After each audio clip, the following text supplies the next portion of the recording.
নমস্কাৰ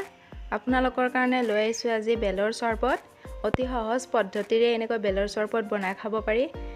চামুচেৰে বেলটো এনেকৈ উলাই ললে হল চেকনি এখনত তাৰ পিছত ইয়াত পানী অকন অকন দি চামুচেৰে চালি ললে হল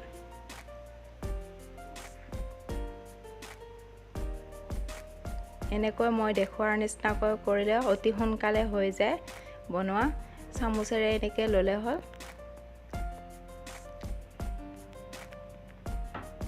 তাৰ পিছত ইয়াতে আমি এড কৰিম গাখীৰ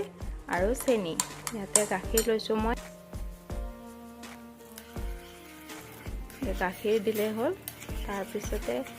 ইয়াত চেনি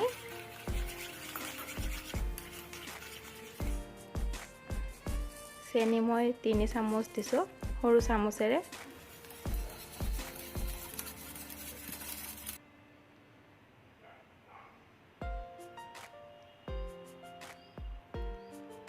আৰু এনেকৈ মিক্স কৰি দিলো এতিয়া হৈ গল বেলৰ চৰবত আৰু ইয়াতে মই কাজু বাদাম আৰু কিচমিচ দি দিছো